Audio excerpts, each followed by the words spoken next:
All right, so you wanted to get into like the nitty-gritty of Cool It Carol, this 1970s British film. Yeah. That, it's not just your typical exploitation film.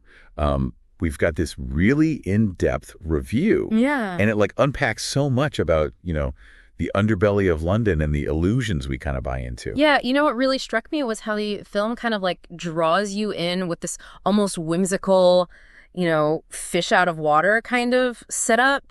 Joe and Carol, they're fresh-faced. They come from some small town. Right. They hit London with dreams that are like way bigger than their suitcases. Oh, I can totally see myself falling for that hook, line, and sinker. Right. But the review kind of hints that things take a dark turn pretty quickly, right? Exactly. Their naivete is almost heartbreaking because you just know they're about to slam headfirst into the harsh realities of the city and the exploitative underbelly of the entertainment industry. And that's really where the film starts to critique the system. Okay. Especially how it preys on young women like Carol. Okay, so let's talk about Carol's journey. The review calls Janet Leigh's performance nuanced and tragic. Yeah. What did you make of her character's arc? Well, she gets pulled into this world of, softcore modeling and pornography. Right. And it's clear that she's being manipulated pretty much every step of the way. Yeah. What's really interesting is that the film doesn't shy away from showing those seedy nightclubs, the lecherous photographers, all of those morally bankrupt characters that are taking advantage of her. Yeah. But it doesn't feel gratuitous. It's like the director, Pete Walker, is purposely forcing the audience to confront this like uncomfortable truth about exploitation. That's one thing that really caught my attention in the review was the director's background. Mm-hmm. He's mean for exploitation and horror. Right. But this film seems to have a different turn. Yeah, it does. And the review actually talks about how Cool It, Carol is one of Walker's more thought-provoking films. Interesting. There's this one scene where Carol is pressured into performing a degrading act for a photographer. And Walker uses these like really tight close-ups on her face, and you can see the shame and the fear in her eyes. Boy. And it's contrasted with these wide shots of the men around her, all leering and laughing. It's such a powerful way to visually represent how trapped and dehumanized she feels. Wow. That's a great example of how the filmmaking itself is like reinforcing those themes. Yeah. I'm already getting how this movie is way more than just shock value. Yeah, exactly. It's about making a statement. And the way Walker uses those cinematic techniques really drives home the point that this isn't just about sex and sleaze. He's critiquing a whole system. So we've got Carol's story unfolding, but the review also mentions Joe's passivity. Right. How does that play into the larger themes of the film? Well, the review argues that Joe's inaction is actually a really key element of the film's commentary on masculinity in the 1970s. Okay. Remember, this was a time of huge social change with women pushing for liberation and equality. Joe represents a certain type of man who's struggling to adapt to this new world.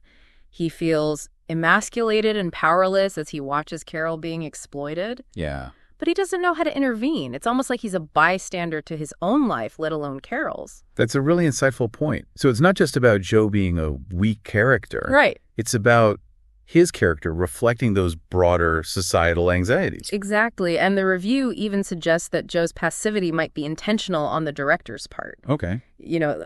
Forces us to ask, is Joe complicit in Carol's exploitation by not taking action? Does his inaction make him just as guilty as the men who are actively taking advantage of her? Whoa, that's a heavy question. Yeah. You're right. The film really is packing in a lot more than you'd expect. Yeah. We've got Carol being lured deeper into exploitation. Joe struggling with his own sense of powerlessness. Right. What does the review say about how this all ties into the illusion of glamour idea? Well, it highlights how Cool It, Carol constantly contrasts Joe and Carol's expectations with the grim reality they find.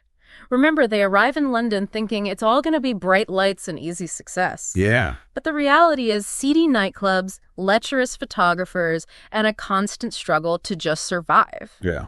And it's that gap between expectation and reality that feeds the illusion of glamour.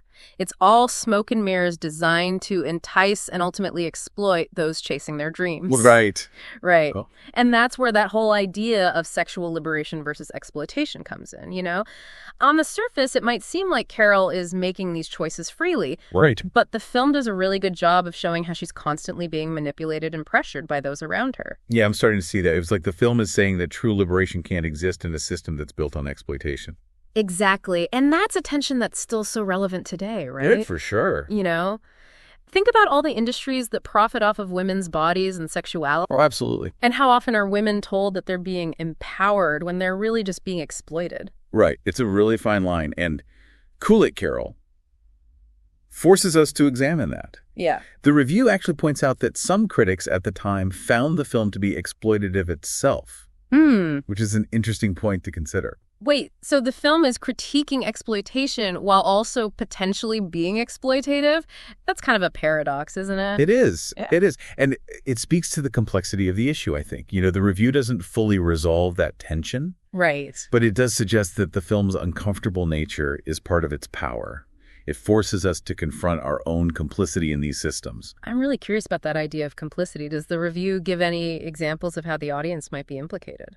Well, it talks about how the film is shot in a way that sometimes feels voyeuristic. Oh. You know, like we're peering into Carol's life without really understanding her. And that voyeurism, the review argues, is meant to make us uncomfortable. You know, it's asking, are we as viewers also participating in Carol's exploitation by watching her story unfold? Whoa, that's a heavy thought. Oh. It's like the film is holding up a mirror to not just the characters on screen, Right. but to the audience as well. Exactly. And I think that's one of the things that makes Cool It, Carol so powerful. It's not just telling a story, it's sparking a conversation. You know, one thing that strikes me is how relevant these themes still are today. Yeah. You know, we might not have those same seedy nightclubs in Soho. Right. But the illusion of glamour and the exploitation that often goes along with it is like everywhere. Oh, absolutely. Think about the rise of social media and influencer culture. Oh, yeah? It's all about presenting this perfect, curated image of yourself, even if it's totally fake. And there's this constant pressure to be on, to be performing, to be chasing those likes and followers. And let's be real, how many people are willing to compromise their values or even put themselves in dangerous situations for the sake of that online fame? Right.